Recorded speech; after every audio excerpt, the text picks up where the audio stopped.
Vous écoutez Samedi de lire avec l'auteur invité d'Amélie Boivin-Enfield. Je suis toujours en compagnie de l'auteur Véronique Mariquet. Véronique Marie, on a parlé de Marjorie Chalifou, qui a été lancée en février dernier, qui connaît quand même un assez bon succès. Moi, j'ai fait des recherches sur Internet et il y a beaucoup de journalistes qui en ont parlé, qui ont beaucoup aimé.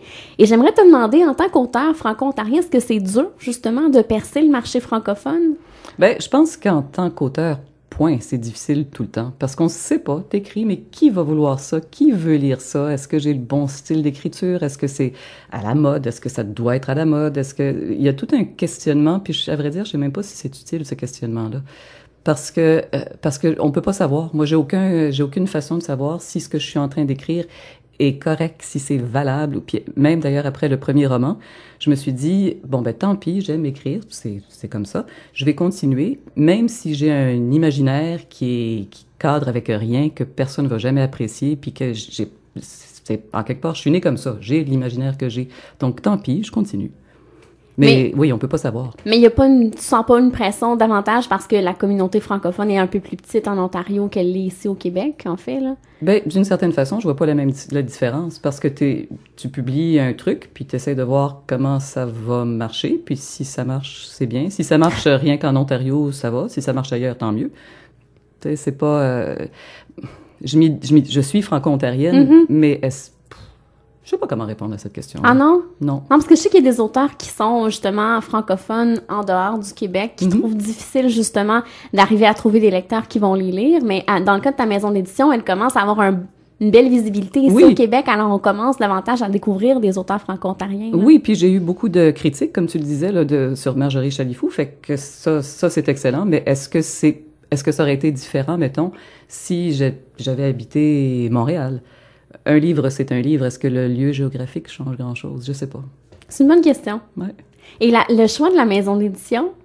Ben, c'est une maison franco-ontarienne. Ça, c'est sûr que là, ça joue pour moi. Et aussi parce que la directrice est une ancienne étudiante à ma mère qui enseignait le français à l'Université d'Ottawa. Alors, je sais pas, ça fait comme une connexion. Ça me plaisait de savoir ça. Prise de parole, qui est une maison d'édition qui est à Sudbury, dans le nord de l'Ontario. Oui, en plein ça. Et avant, ça avait été Vent d'Ouest, je crois? Vent d'Ouest, qui est de Gatineau, donc je restais quand même dans le régional. Mais c'est ça, là, c'est prise de parole. Puis je suis en train d'écrire mon prochain roman, qui j'espère va être publié, on va voir. Ça va dépendre encore une fois de mon imaginaire. Qu'est-ce qui va sortir de là, au secours?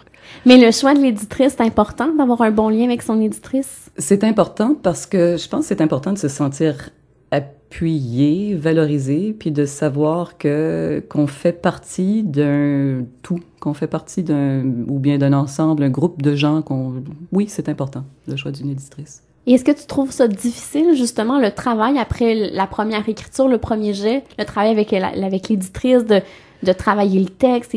Parce que je sais qu'il y a beaucoup d'auteurs qui trouvent ça difficile de se replonger là-dedans, puis de faire des corrections, puis des fois de laisser des trucs aller. Ouais, ça a bien été avec Denise Truax. Ça s'est plutôt bien passé, mais là où ça n'a pas bien été, c'est quand il y a eu la mise en page. Puis là, j'ai vu mon manuscrit, puis je m'étais habituée à une certaine mise en page. Puis quand je l'ai vu mise en page, je l'ai lu, puis j'ai dit, mais c'est pourri. Ben, qui a écrit ça? Qui veut publier? Je sais pas, ça avait tout changé. C'était plus mon bouquin, c'était plus mon histoire, puis à la limite, je m'en foutais un peu, puis ça me déplaisait, puis je voulais plus qu'on en parle. Ah oui, à ce point-là? Ouais, j'ai un genre de traumatisme terrible. Puis la page couverture, est-ce que tu as eu ton mot à dire? Ça, c'est mon mari. Ah puis oui? On s'est assis ensemble, et puis il est graphiste, alors je lui donnais des idées, puis puis la page couverture, je pense, il joue pour beaucoup dans le succès, dans le genre de petit succès là, de ce livre-là, parce que c'est gai, c'est coloré, c'est un petit peu différent. Ça a quand même un petit look des années 50, alors on sait à quoi s'attendre. Alors oui, c'est Marc Bertrand, mon mari. Wow, ça c'est le fun. C'est rare que l'auteur peut collaborer à la page couverture comme ça. Ouais, ben c'est agréable, parce que j'ai vraiment ce que je voulais en termes de page couverture.